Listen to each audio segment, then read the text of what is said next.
Agora foi, hein? Agora está funcionando, estamos aqui ao vivo no nosso quarto webinar aqui de inteligência artificial, que é o Esquenta, o grande esquenta para o Inteligência Artificial Conference. Nós estamos fazendo aí a I2AI junto com a Startse. Vamos fazer esse evento 30 de outubro, anota na agenda, das 9 às 18 horas. Se vocês quiserem mais informações, né, dá um clique aí no site, no Seja o Primeiro a Ser Avisado, que nós vamos estar mantendo vocês informadíssimos. E tem um QR Code aí, tem um QR Code que está na tela de vocês. Se vocês acessarem, tem uma pesquisa muito bacana, exclusiva, que a gente vai estar de tempo em tempo mostrando o resultado.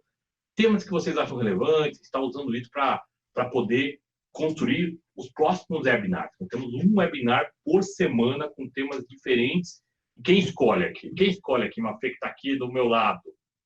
Eles mesmos, o público que vai escolher. Vocês que vão escolher aí qual o tema que você quer ouvir aqui com a gente. Né? A medicina, a saúde, foi um tema bastante perguntado. A gente tinha profissionais muito bons, temos profissionais muito bons.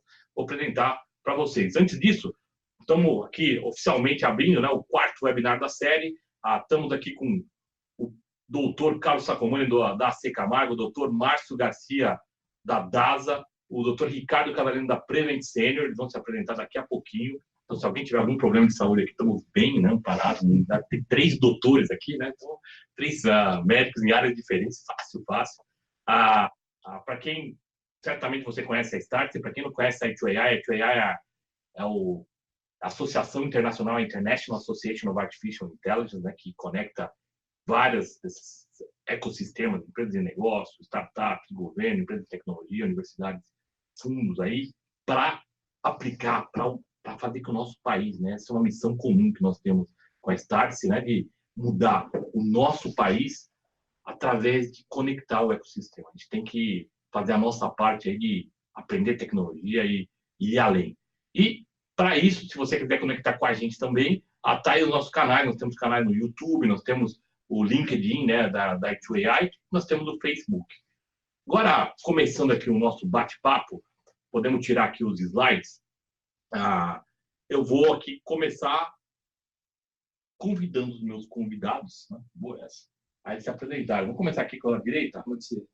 Então, obrigado, Alexandre, pelo convite. Eu sou Márcio Garcia, eu sou médico radiologista e eu trabalho na DASA. A DASA é uma empresa de laboratório, né, um laboratório que presta serviço tanto para a parte de radiologia, métodos gráficos, métodos pesados, e também genética e a parte laboratorial.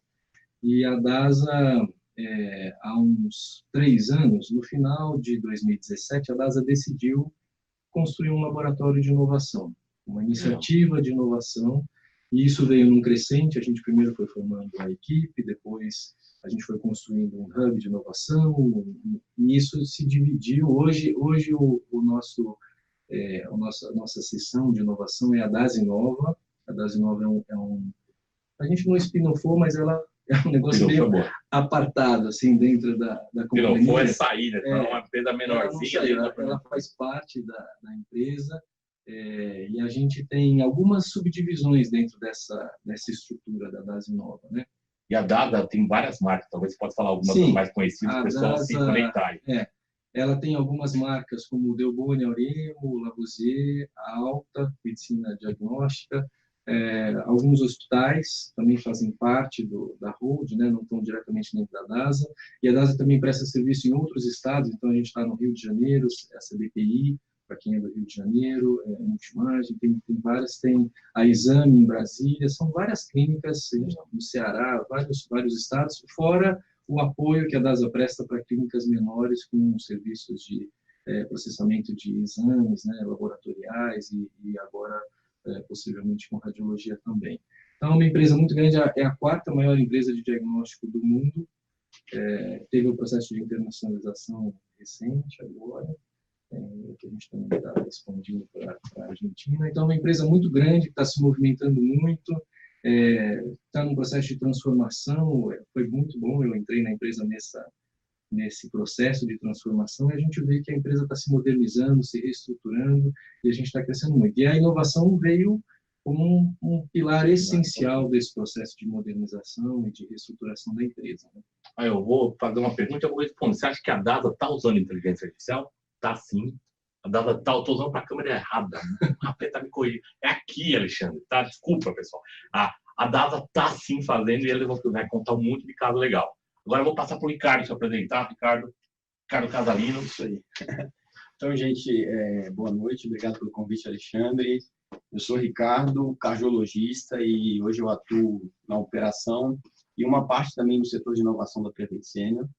A gente, na realidade, também, como ele contou agora, a gente vem já há alguns anos criando um time, um grupo, e a gente tem várias iniciativas na empresa que realmente vem mudando um pouco o formato de enxergar essa parte de tecnologia.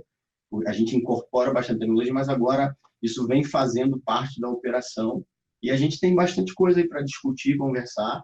A empresa já tem projetos em andamento, projetos que já se concretizaram e o time está cada vez mais aumentando, né? Então, acho que é um tema bem legal. Isso está sendo ampliado agora na empresa e eu estou bem feliz de estar aqui podendo discutir com esse time aqui sobre esses projetos e aprender um pouco mais com todo mundo. É isso aí, muito legal. Doutor cardiologista, cardiologista. Agora vamos falar com o doutor Sacomani. Fala um pouquinho da Secamargo. Bom, primeiro, agradecer também o convite do Alexandre, o convite de vocês para falar um pouquinho sobre a experiência do Secamargo já nessa área de inovação, inteligência artificial. Meu nome é Carlos Sacomani, eu sou urologista, né? É outra especialidade da que está aqui, você vê que é multidisciplinar, várias especialidades. E sou um aficionado por digital health, por informática em saúde há algum tempo já. Então, essa área que é uma área de inovação, de tecnologia, de informática, é uma área que é crescente na medicina hoje, isso não existe dúvida nenhuma com relação a isso. E nós resolvemos, então, fazer parte de todo esse processo que algumas pessoas chamam de transformação digital, mas que eu acho que já está mais avançado ainda, bem mais avançado, que está, na verdade, agora crescendo cada vez mais dentro da medicina, dentro da área de saúde. O AC Camargo é o AC Camargo Cancer Center. Nós somos um hospital de referência em oncologia, em câncer. É o maior hospital de referência em câncer do país. Nós estamos estruturando agora o que nós chamamos de modelo Cancer Center, que é, na verdade, especializar profundamente em câncer, tanto no ensino, na pesquisa e na área de assistência. Então, nós chamamos de pilares do AC Camargo Cancer Center. Ele está criando centros de referência em cada área de câncer.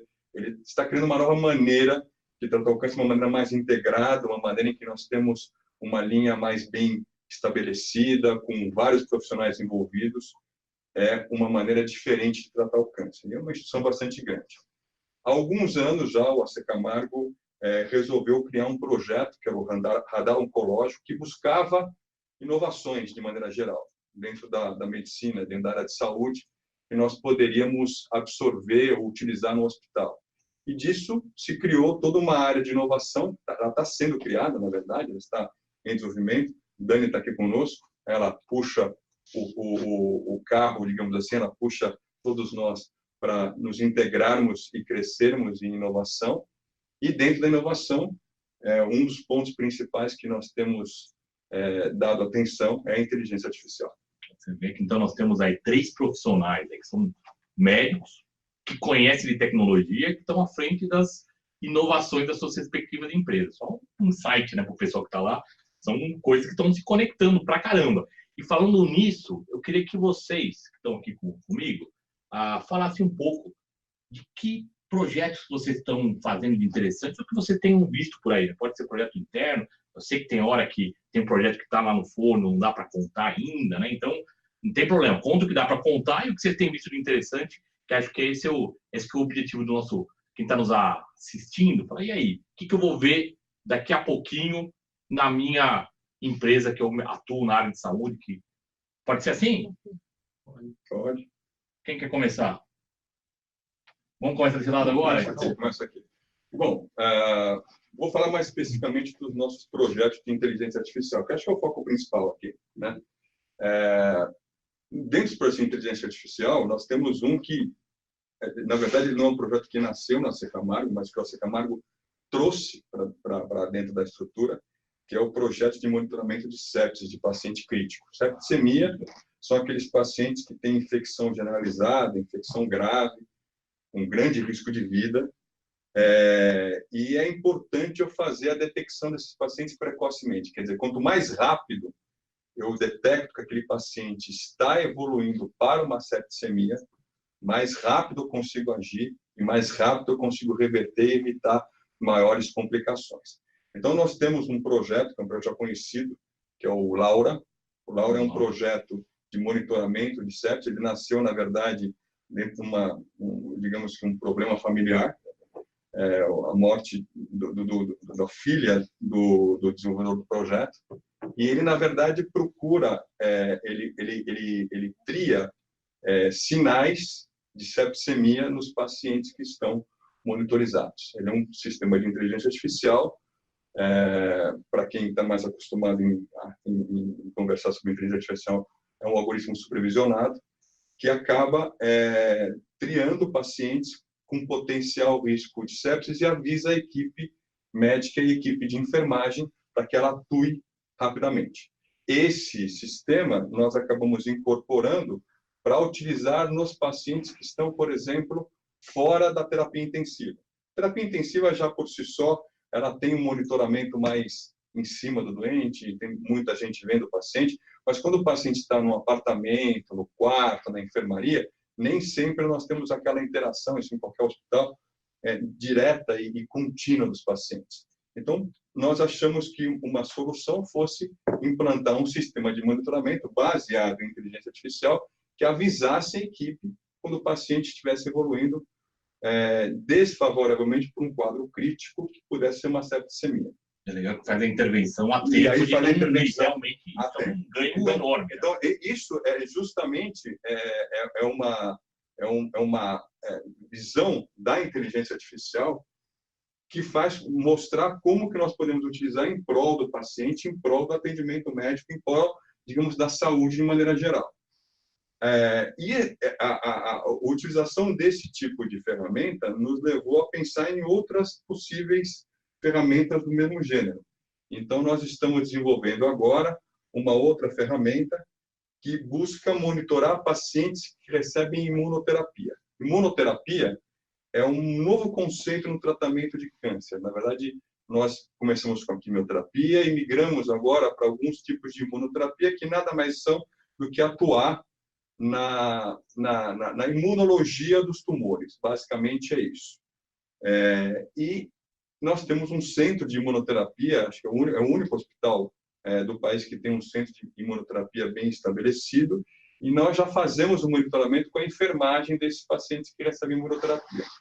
E aí nós passamos a criar agora uma ferramenta de inteligência artificial que busca fazer esse monitoramento com uma interação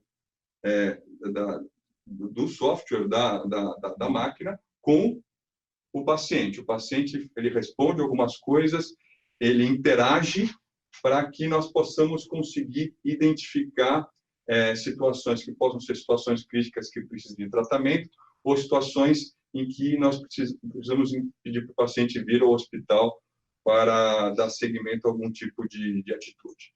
Então, esse tipo de ferramenta talvez seja único ainda no nosso meio, a utilização de uma ferramenta como essa, incorporar um pouco da tecnologia e da inovação, de novo, em prol do paciente.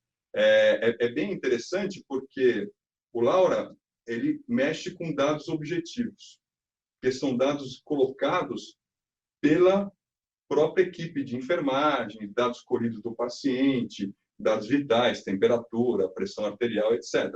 Enquanto que o grande desafio dessa outra ferramenta, que eu acho que é um dos desafios da inteligência artificial, é ter dados um pouco mais subjetivos, que são dados colocados pelo paciente. A percepção dele. A percepção dele. E aí, essa questão da percepção dele é uma questão que nós vamos ter que trabalhar e possivelmente a ferramenta, no decorrer do tempo, ela vai evoluir para conseguir detectar melhor situações em que as equipes tenham que ser acionadas. Então, esses são os dois grandes projetos de IA que nós estamos nesse momento. além de algumas outras ideias que estão nascendo. Que bacana, bastante projetos interessantíssimos. Ricardo, e lá na Legal, Prevent-Seno, legal. Prevent-Seno, eu sei que também você conhece bastante por ter um amante da tecnologia, né?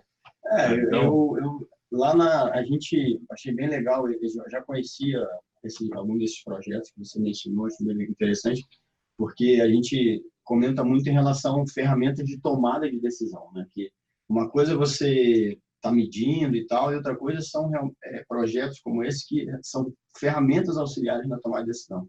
Então, a gente, enquanto operador, enfim, a gente tem bastante cuidado nesse formato de, né, quando você vai usar aquilo para interferir ou ajudar numa tomada de decisão. Então, eu vou mencionar um projeto que realmente já vem acontecendo e a gente realmente toma bastante cuidado em relação a essa análise e comparar com o que vinha sendo feito para que realmente a gente entenda e comprove que aquilo ali realmente houve um improve, uma melhora do que já vinha sendo feito. Então, a gente vem trabalhando em relação a fluxo de pacientes que chega na nossa emergência, porque eventualmente a gente tem vários pontos, né, da cidade com os mapas de calor para saber onde que o nosso usuário está, e a gente, em alguns locais, a gente tem um contingente grande, né, para uma estrutura, às vezes, que, né, precisa ter otimização. Isso é um problema de recurso normal, né? normal. Tem gargalos que você tem que saber trabalhar da melhor forma. Exatamente. E quando você começa a pensar nessa questão de fluxo, né, e a gente vai vendo ali, a gente tem aquele padrão normal de uma triagem que é feita por uma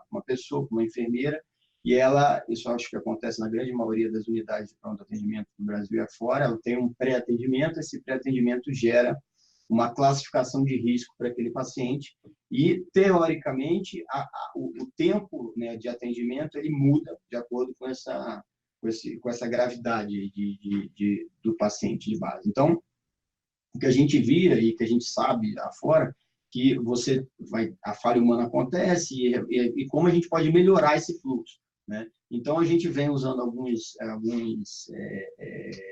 programas de machine learning, né, com um input de bastante variável, e é aquela coisa, quando a gente começa a estudar, a gente começa a abrir um novo horizonte de informações que são usualmente usadas como, a pressão está baixa, ou o paciente não está consciente, são coisas assim, já conhecidas, mas quando você amplia essa base de dados, você começa, primeiro, entender como que você conseguia predizer com um formato teoricamente ideal e quanto você consegue ganhar com modelos, né, que ampliam de forma, né, com esse conceito do aumento da data, né, da informação, você consegue melhorar essa predição.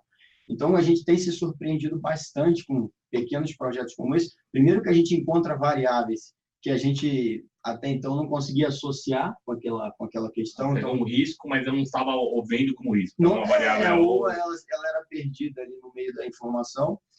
E sabendo também, e o mais impressionante é como que a gente consegue mudar com pequenas, né? Então eu gosto muito disso, que às vezes a inovação ela vem com uma pequena questão, né? Às vezes você muda o local que a cadeira está, você já mudou o formato do consumo, né? Você muda o local que a mercadoria está na prateleira, já muda o consumo, né? Então isso também acontece na medicina. Então a gente teve uma experiência, a gente estava discutindo ali fora, em relação à experiência do paciente, então, às vezes, em relação o comportamento dele ali no pronto-socorro, às vezes você tem uma imagem, um negócio, aquilo ali muda totalmente a experiência dele, e a gente tem comprovado algumas convicções, né, com esses modelos de machine learning, e a gente está descobrindo variáveis que a gente até então não considerava, e estamos melhorando cada vez mais nossa capacidade de predizer.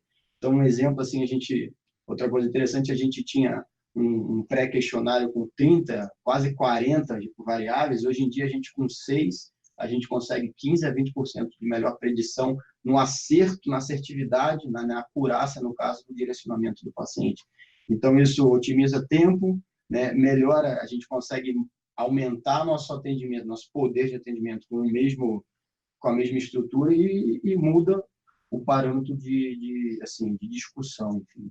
Então, você consegue com menos fazer mais, né? Isso que é uma das coisas que a inteligência artificial tem conseguido, em vários projetos que eu tenho visto, de melhorar a produtividade. Então, eu não precisa perguntar tudo isso para o paciente, eu pergunto essas 5 coisas, porque eu já usei modelos e aprendi com eles que essas 5 coisas são determinantes do risco da pessoa mais do que as outras 10 que eu pedia para ele, que poderia ser bom no modelo antigo, mas no modelo novo não precisa, né?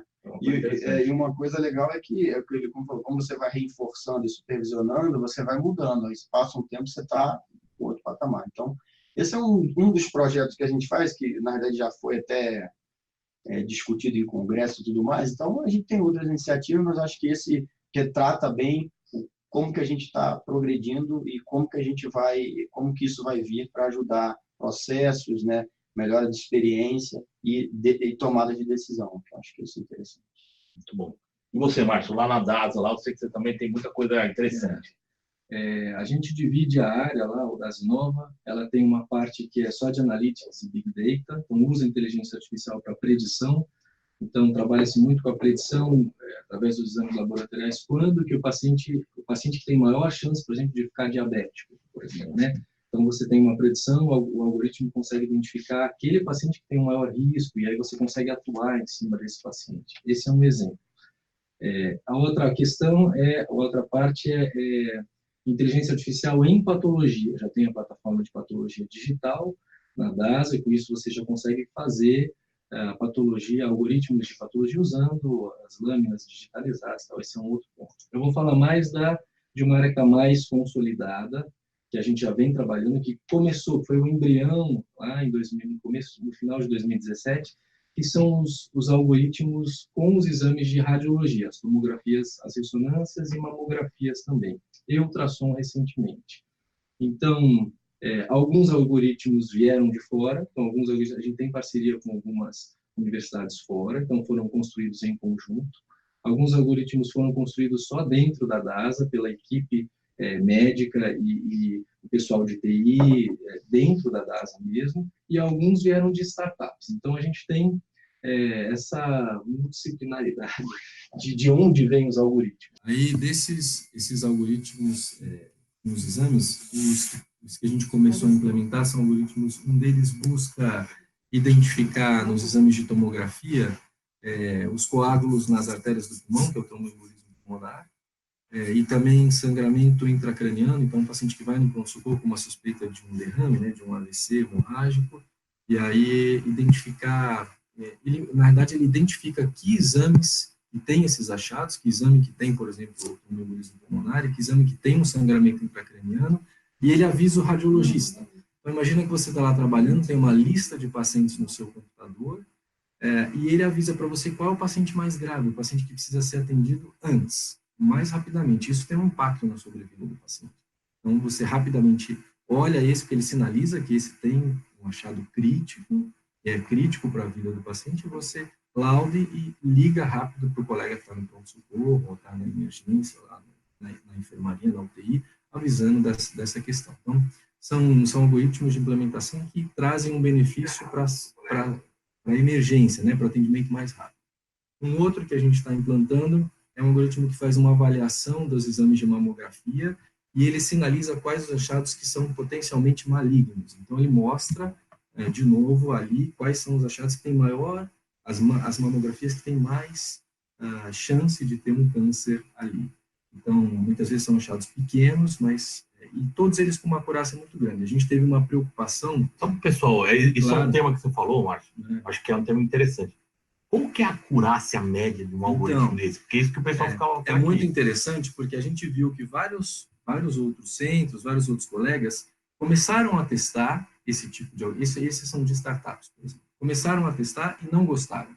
Acharam ruim. Não, a assertividade não é boa, é pior do que eu olhar o exame, conversando com o cardiologista. Mas é porque não passou pelo processo de validação adequado. Não basta você pegar um algoritmo e implantar no seu sistema de laudos. Você precisa pegar o algoritmo, customizá-lo, treinar com a sua população, fazer a validação para chegar numa acurácia boa, uma acurácia acima de 80%, de preferência 90%, né? A acurácia 70% ele está razoável, mas para a prática ele tem que ser muito mais do que isso. Então a gente espera que os algoritmos tenham mais de 90% para serem aplicados. Então você tem todo o trabalho de customização, monitorização chega nesse número, isso que é interessante falar. Chega sim. E é aí que você vai colocar na prática.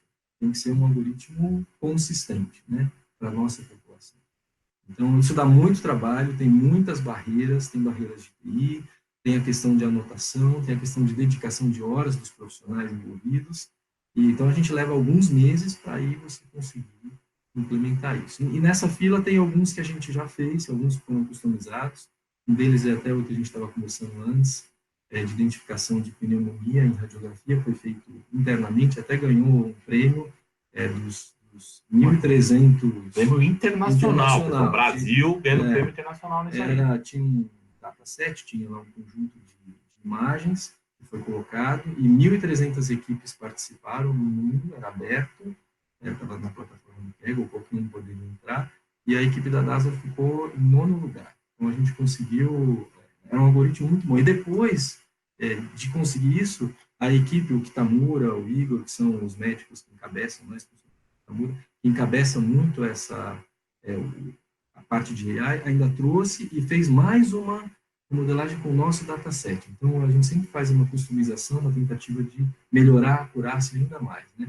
Então, a gente tem vários projetos para serem entregues nesse jeito, ou aumentando o valor, né, do atendimento do paciente, fazendo com que aquele achado crítico, grave, seja visto mais rapidamente, ou melhorando a interpretação, diminuindo falsos positivos e negativos, fazendo com que o exame tenha menos chance de passar algum achado ali, que você tenha uma acurácia maior na finalização do exame. Então, esse é o nosso objetivo principal, trazer mais saúde para os pacientes atendidos. Muito legal, muito legal. Então, estão vendo aí que tem...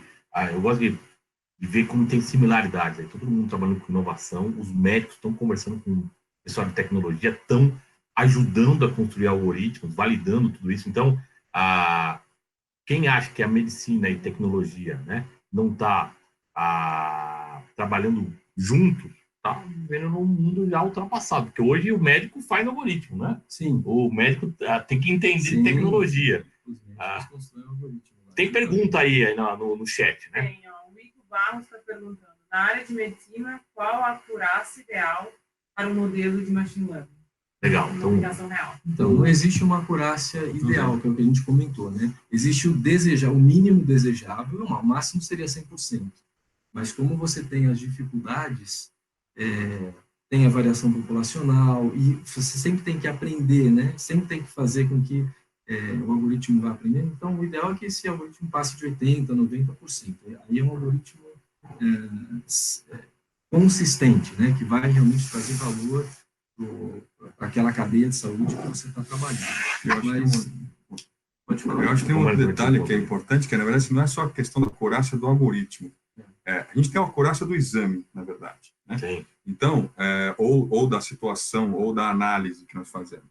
Então, é importante avaliar se aquele algoritmo feito, ou aquele desenvolvimento daquele modelo de inteligência artificial, se ele melhorou a acurácia. Esse é o detalhe importante. Então, vou dar um exemplo. Por exemplo, a questão lá do monitoramento das sepsis. Quando começou a se utilizar, se reduziu em 25% os episódios críticos de sepsis nos pacientes. Então, aí você pergunta, mas qual que é a acurácia? Não, o mais importante de tudo é que eu reduzi em 25%, que é o que eu já tinha antes. Então, às vezes, você tem lá uma acurácia que é 85%, mas antes você tinha uma acurácia de 75%. Então, você ganhou 10%. Isso também tem que entrar na análise de se vale a pena ou não vale a pena você migrar para esse sistema. E eu acho que uma coisa que todos aqui colocaram, que é bem interessante, é que ninguém aqui falou em substituir o profissional. Todos falaram aqui em usar ferramentas que ajudam e apoiam o profissional. Tá certo? Então, é a chamada de suporte à decisão clínica. Né? Então, na verdade, todos são sistemas de suporte. Nenhum sistema vai retirar a figura, por exemplo, do médico, do enfermeiro, do profissional de saúde. Ela vai agir em consonância. Então, esse é um dado importante, talvez um dado para quem não é da área de tecnologia, que fica com aquele medo, mas isso vai tirar o meu emprego, ou vai acabar com a minha profissão? Não, não vai acabar com a sua profissão. Mudar a sua profissão, talvez, mas acabar, não. Vai ser algo complementar. É como quanto a medicina tem sido, né, alterada com as tecnologias, né? Você pode trabalhar, você pode ver mais exames no menor tempo, por exemplo, então você pode dar conta daquele volume enorme de exames médicos hoje em dia sobrecarregado.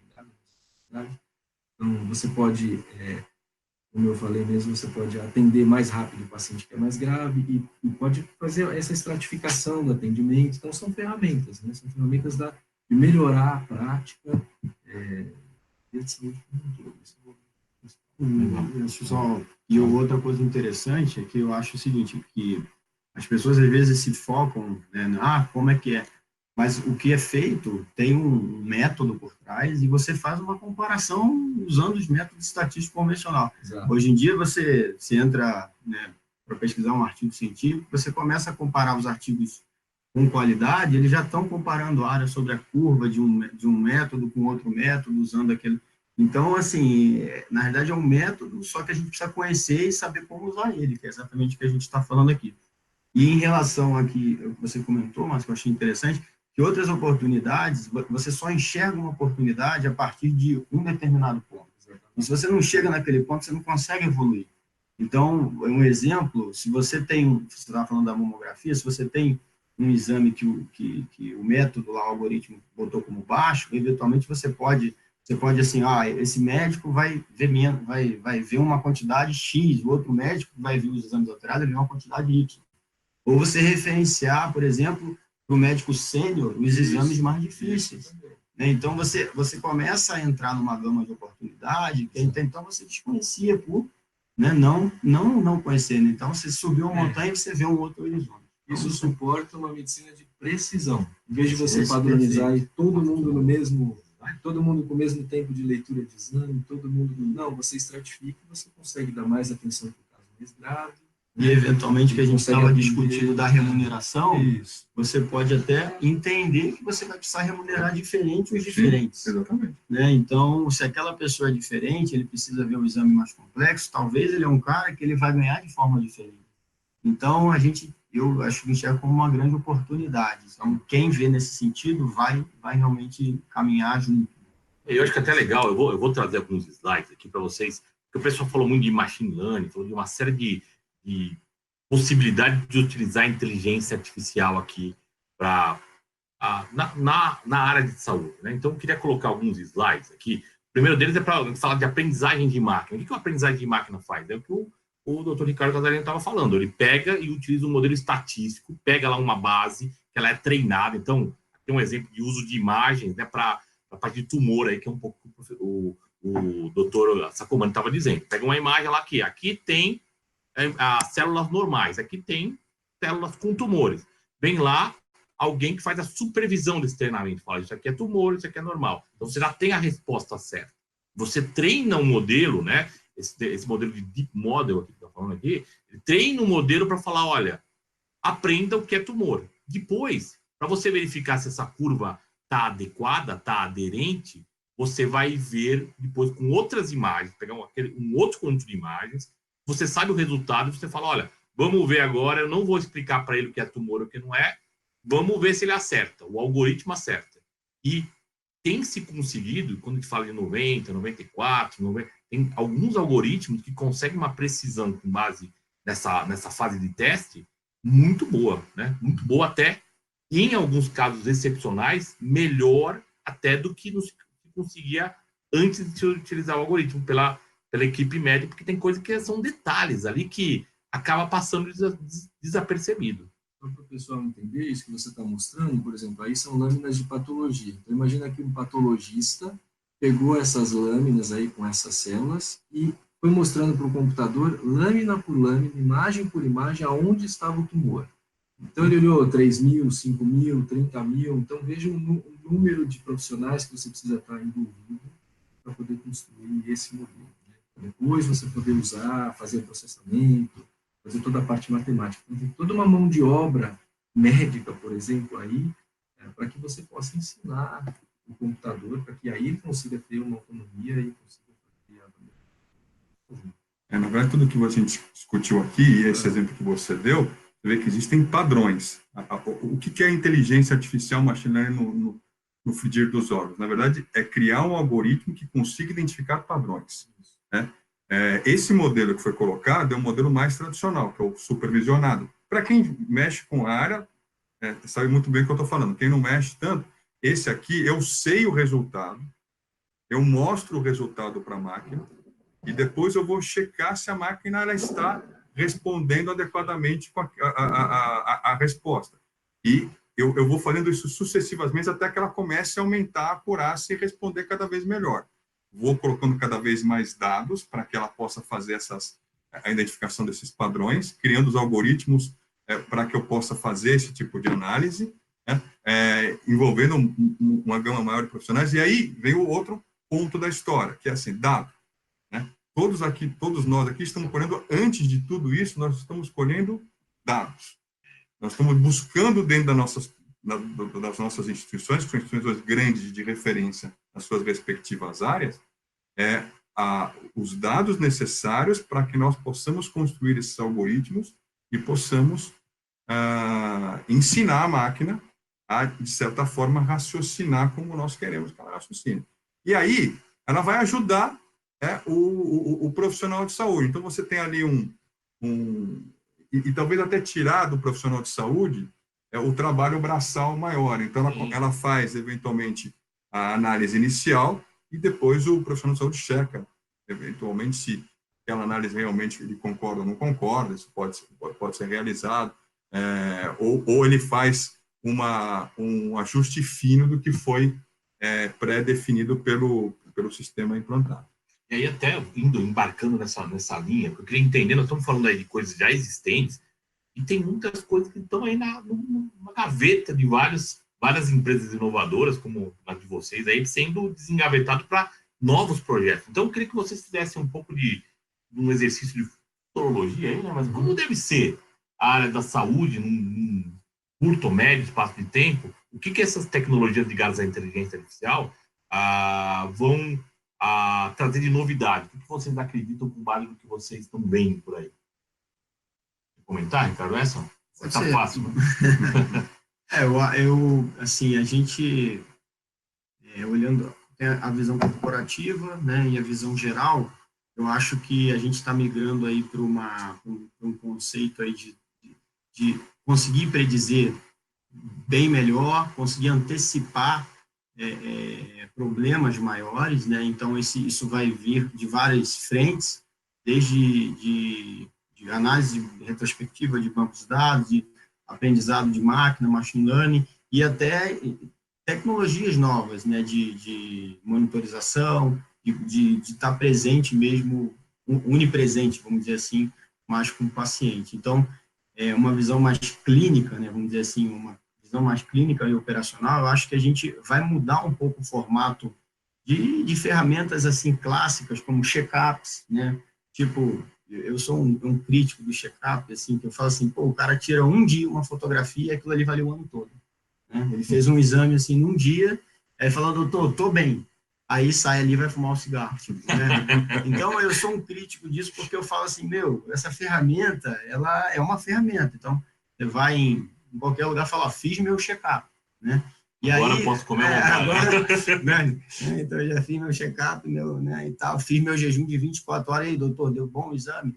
Então, eu acho que a gente está entrando num conceito tão dinâmico, né, que a vida nos impõe, que a tecnologia está trazendo isso como produto, e que a gente vai ter que entender isso, e aí a gente vai criar gráficos de tendência daquela própria pessoa, né? Ele vai estar em um grupo, mas ele vai ter a individualidade dele como aquilo ali acompanha, e aí sim a gente vai entender o que é fazer prevenção e aonde a gente precisa estar em cada pessoa.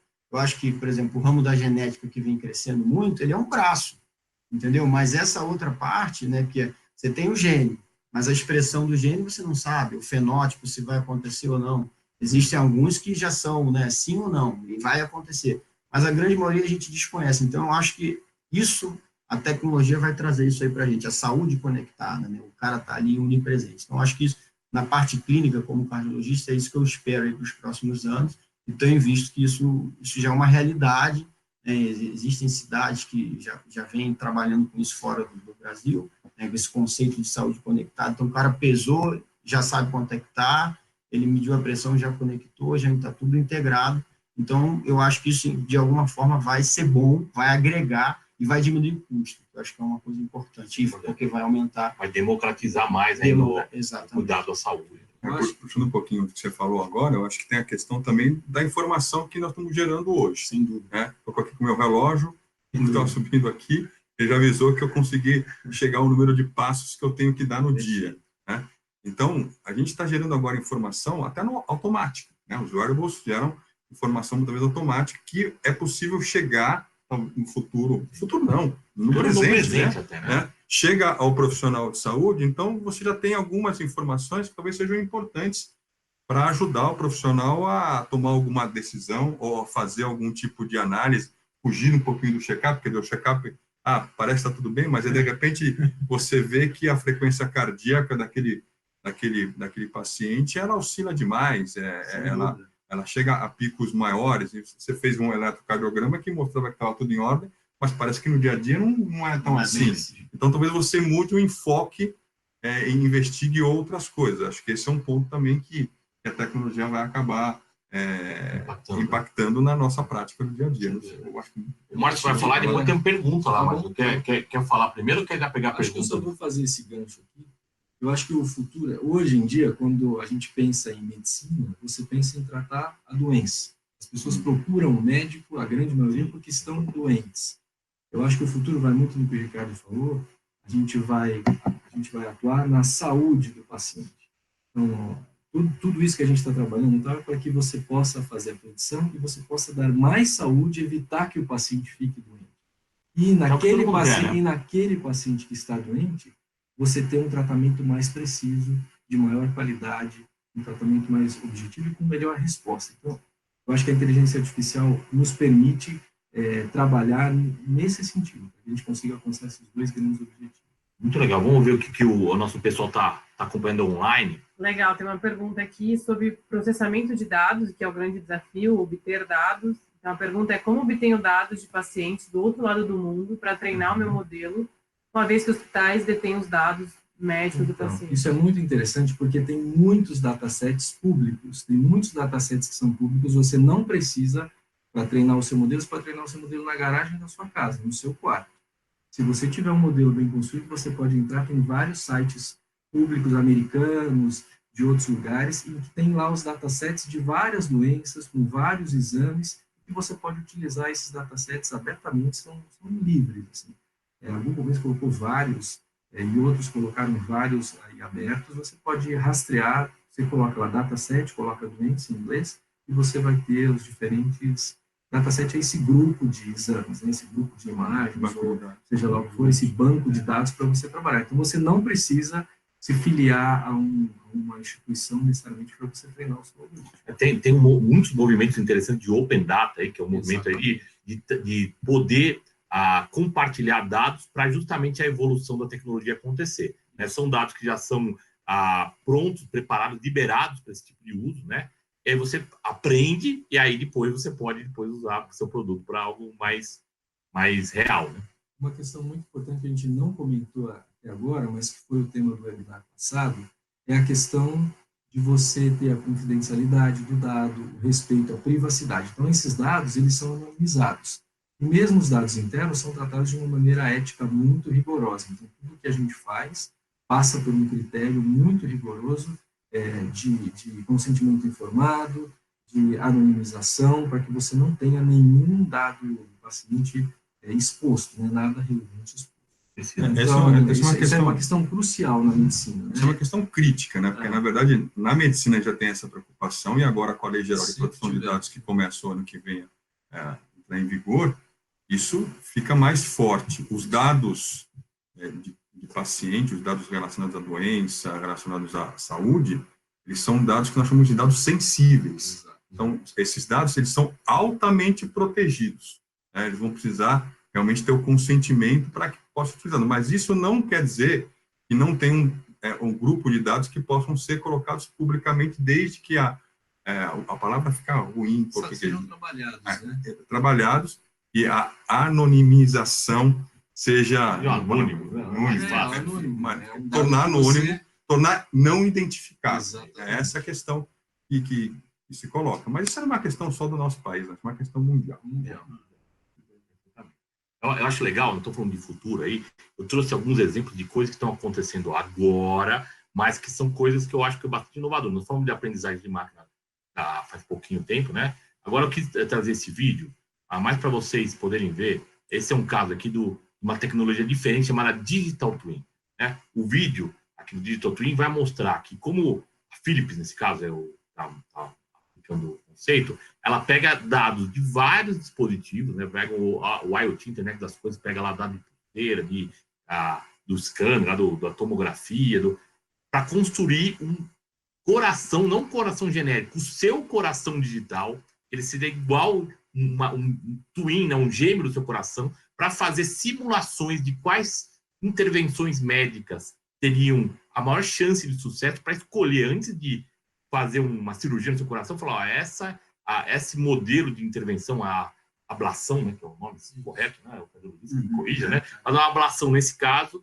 e dos 3 possíveis cortes que eu vou fazer, esse aqui é o mais recomendado para o seu coração, e aí você faz acompanhamento em tempo real do que está acontecendo naquela cirurgia. Então, isso são ideias, né, que estão sendo testadas e que eu acredito que num curtíssimo espaço de tempo vai estar disponível aí para se usar. Você vai fazer, então você tem um Digital Twin seu, tem lá uma versão digital que passa a fazer simulações e cortar você. Não corta ninguém. Vai precisar fazer cirurgia, não é o melhor caminho. Vai fazer cirurgia, qual é a cirurgia mais adequada? E você faz testes para ver, testes estatísticos com um coração que é igualzinho o seu, e aí você tem a melhor resposta.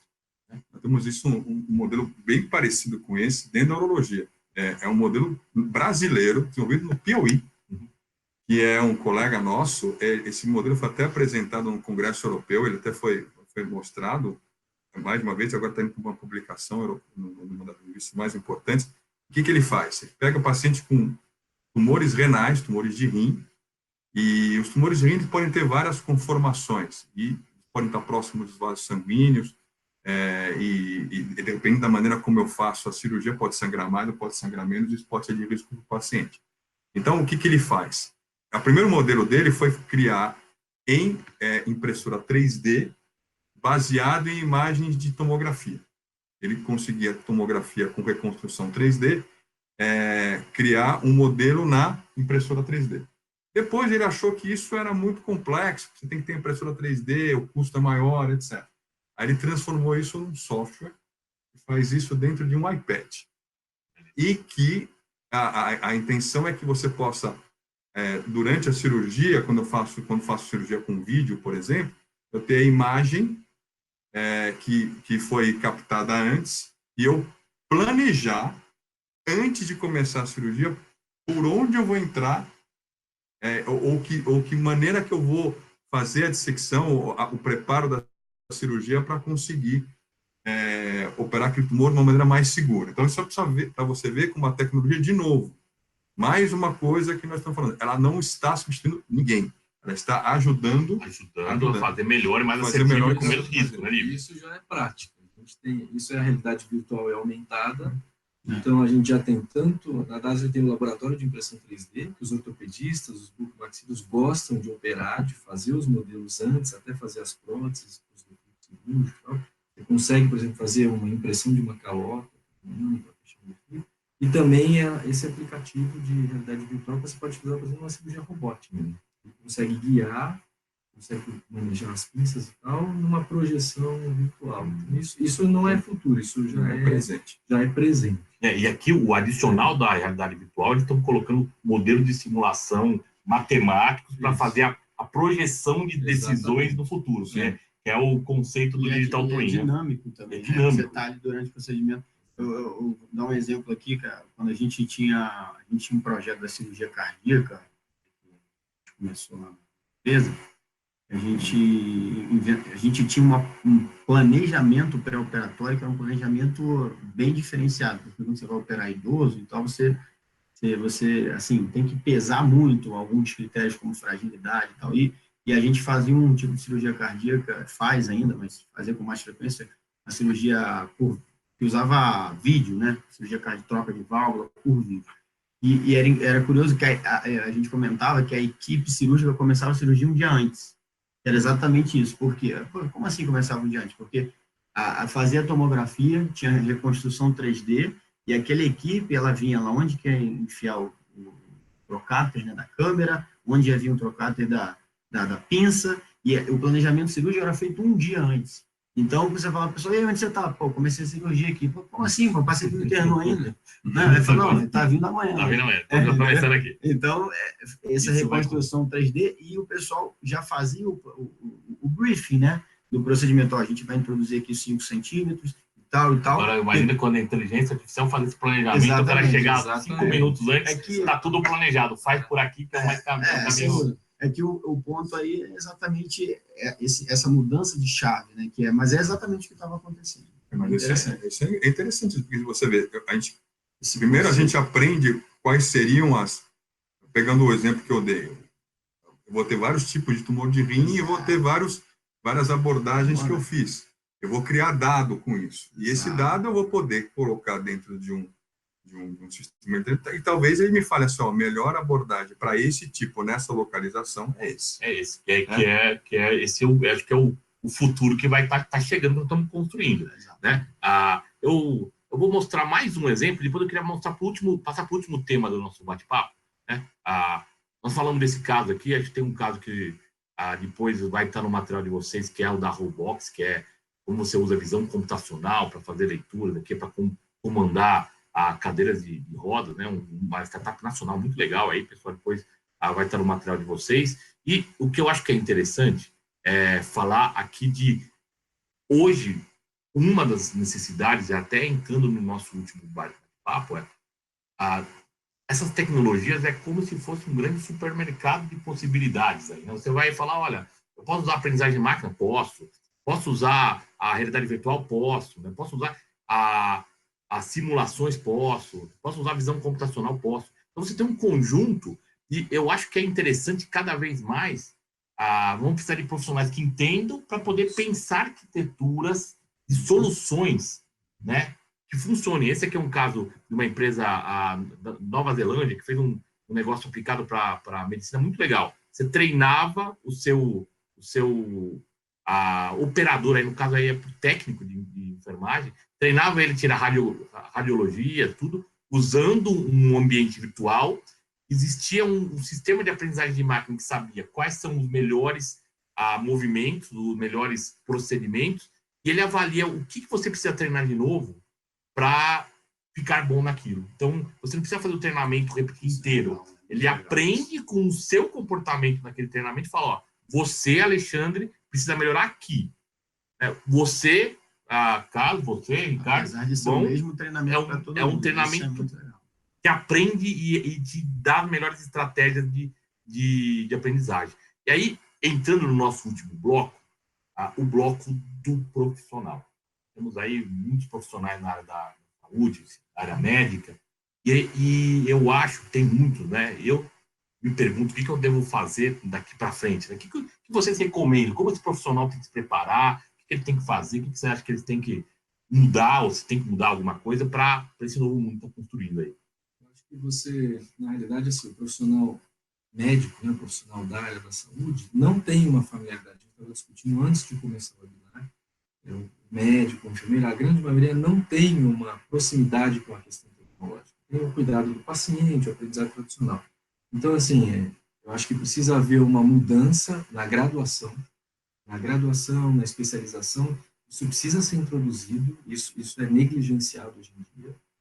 A transformação é muito rápida, a gente vê que em outras áreas, computação, engenharia, está todo mundo matemática, está todo mundo atualizado, todo mundo plugado, e o médico, o enfermeiro... Mas e o médico que já se formou? Porque ele falou, tem o cara que está em graduação, mas o cara já fez, fez medicina, foi enfermagem. Tem vários cursos abertos hoje em dia, nas redes sociais, plataformas abertas, plataformas de cursos online gratuitos e pagos. Então, assim, a pessoa que se interessar vai ter que buscar isso se ela não tiver. Então, acho que precisa haver uma transformação da pessoa que já se formou, vai buscar isso, se ela se interessar. E eu acho que precisa ter uma questão de educação. Isso provavelmente vai ser o tema de outros webinários aí para frente, mas precisa ter uma educação, e isso precisa ser introduzido rápido.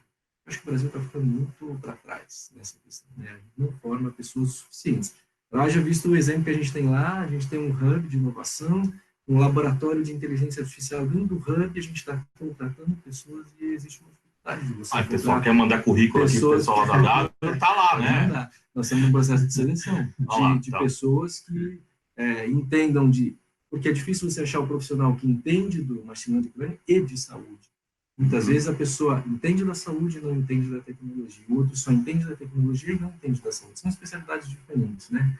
E você não precisa só de cientista de dados, às vezes você precisa do projetista de rede neural, do engenheiro de machine learning. Então, tem subespecialidades dentro disso, né? E eu acho que o médico, o profissional da saúde, que traz a bagagem e que souber essa tecnologia, a gente vê que ele sai na frente muito, ainda e tem um futuro brilhante. Está falando que está preocupado com o emprego, esse profissional está sendo disputado a tapa, né? Quer dizer que está preocupado com se preparar. E vai haver um novo mercado de trabalho. Isso que a gente mostrou da anotação, de você...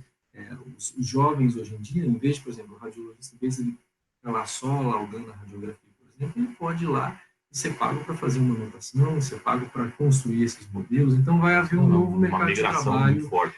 Novos empregos que vão aparecer dentro da medicina, ligados à inteligência artificial. Eu acho que o nosso problema ele é relativamente sério atualmente, porque, como a gente falou, a graduação ela ainda não mexe nesse assunto. Exato. Né? E isso é um problema, porque vamos considerar alguém que esteja hoje no 2º ano da faculdade de medicina. Ele vai passar a atuar já com essas inovações tecnológicas vigentes daqui a alguns anos.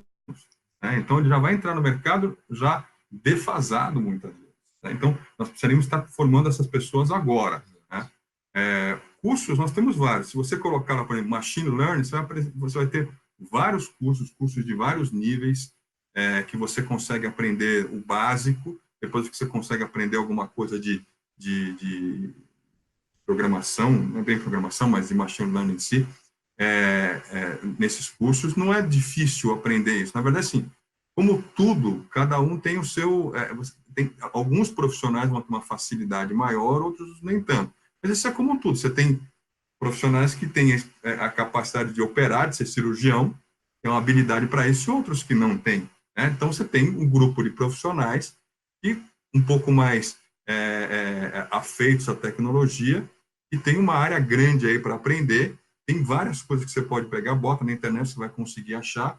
É só se dedicar, ler, começar a participar de um webinar como esse, participar de congressos. Se não tem um agora no dia 30, não é isso? Dia 30. Dia 30 de outubro. Essas atividades todas vão acabar melhorando o conhecimento e levando você para se desenvolver nessa área. Acho que nós três aqui, nenhum de nós três aqui, quando saiu, acho que da faculdade, pensou não tinha essa matéria, em estar mexendo com inteligência artificial hoje. Hoje a gente começou a mexer com isso. Para tranquilizar também o público, porque às vezes, eu acho que pelo menos, quando eu comecei a ver, me deu um certo desespero. Então, eu acho que assim, não é que você vai precisar também, né? Tipo assim, né, uma vez no congresso, o pessoal tinha lá vai desaparecer, qual a porcentagem do emprego vai desaparecer, né? Aí ele botou lá, não, professor, aí ele era professor e aí era 0% de chance de desaparecer.